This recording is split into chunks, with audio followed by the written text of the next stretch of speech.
रात के 9 बजे थे। घर के सभी लोग कौन बनेगा करोड़पति के सवालों में खुद को उलझाए हुए थे।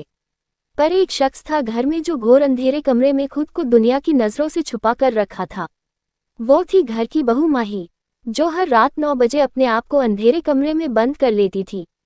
घर के सभी सदस्य माही की इस हरकत से हैरान थे। आखिर माही हर रात 9 बजे ऐसा क्या करती है जिससे उसे अंधेरे कमरे में बंद होना पड़ता है, और वो भी सिर्फ 10 मिनट के लिए। एक दिन जब माही सबकी नजरों से छुपते छुपाते अपने कमरे में जा रही थी, तब माही की सासू माँ संतो जी चुपके से माही के पीछे पीछे जाती है। जब माही खुद को कमरे में बंद कर लेती है, तब संतो जी गार्डन के पिछले हिस्से में जाती है जहां माही के कमरे की खिड़कियां खुलती थी। संतो जी खिड़कियों में लगे पर्दे की ओर से अंदर झांकने की कोशिश करती है, पर कमरे में इतना अंधेरा था कि उसे कुछ दिखाई नहीं देता। फिर उनकी नज़र पलंग के नीचे हल्की रोशनी पर गई। वो रोशनी सीधा माही के चेहरे पर पड़ रही थी, जिसे देखकर संतो जी हैरान के साथ साथ थोड़ी उदास भी हो जाती है। उन्हें विश्वास नहीं हो रहा था अपनी आंखों पर कि माही कुछ ऐसा भी कर सकती है। बिना किसी आवाज के संतो जी भागकर हॉल में जाती है, जहां सभी टीवी देख रहे थे। बिना एक पल की देरी किए बगैर सभी को अपने साथ पीछे चलने को कहती है।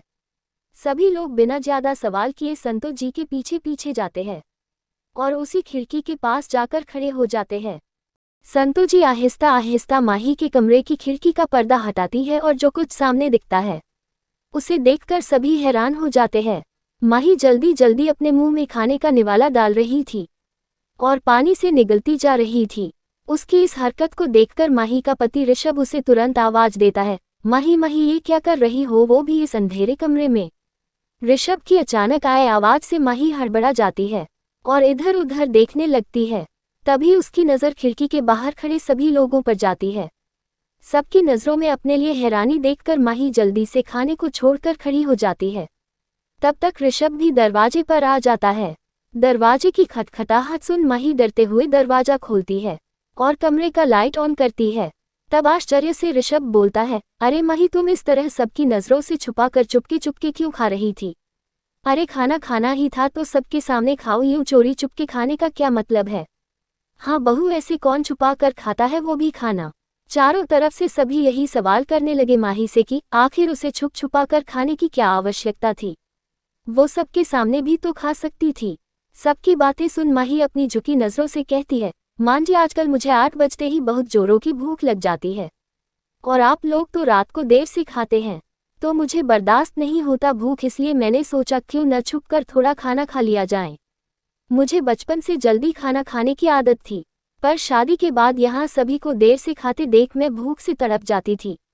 और मान जी आपने ही शादी के कुछ दिनों बाद कहा था ना कि हमारे यहाँ पहले घर के पुरुष खाते हैं फिर औरतें, नहीं तो खाना जूठा हो जाता है। पर मैं अपने पेट की आग को शांत नहीं कर पाया, इसलिए मैंने जब देखा कि टीवी पर कौन बनेगा करोड़पति आ रहा है और सब उसे देखने में मग्न है, तो मुझे मौका मिल गया अपनी भूख को शांत करने का। ऐसा कहकर चुपचाप माही खड़ी हो जाती है, मानो कोई बड़ा पाप कर दिया हो। सही कहा बहू तुमने, पेट की आग वक्त और पुरुष औरत नहीं देखता है बल्कि भूख देखता है। गलती हमारी ही थी जो हमने तुम्हारे सामने नियम कानून का अमलीजामा पहना दिया, जिसकी वजह से तुम्हें हमसे छुप छुपा कर ऐसे चोरों की तरह खाना पड़ा। अफसोस करते हुए माही के ससुर जी कहते हैं। तभी माही की सासू माँ कहती है, बहू मैं हंसी रोऊं या अफसोस करूं, मुझे कुछ समझ नहीं आ रहा है। माना कि मैंने ऐसा कहा था, पर तुझे कोई दिक्कत थी तो आकर बताना चाहिए था। मैं ये भी मानती हूँ कि मैं जो आज तक करती आई हूँ वो हमारी बहू बेटी नहीं कर सकती, पर इस तरह सबसे छुप छुपा कर खाना मतलब मेरी गलती को दर्शाता है। मुझे इस बात का भी अफसोस है बहू कि तुमने हमें अब तक अपना नहीं समझा।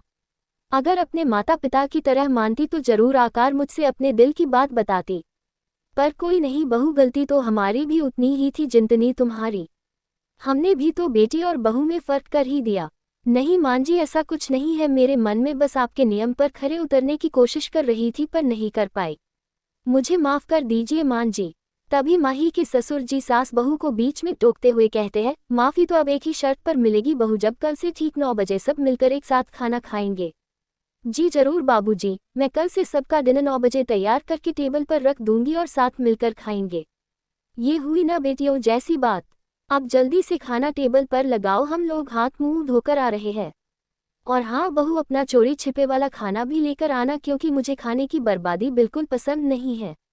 इस तरह माही के ससुर जी एक नई संकल्प की शुरुआत करते हैं, जहां बहू बेटी में कोई फर्क नहीं रहेगा और ना ही स्त्री पुरुष में कोई भेदभाव रहेगा। प्रिय दोस्तों, आज भी बहुत ऐसे घर हैं जहां इस तरह के नियम लागू है। वहां औरतें पुरुष से पहले खाना नहीं खा सकती, चाहे कितनी भी जोरों की भूख ही क्यों न लगी हो। ऐसे घरों में मेहमानों के साथ भी वैसा ही होता है जैसा कहानी में बताया गया है। मैंने ये अनुभव खुद भी महसूस किया है।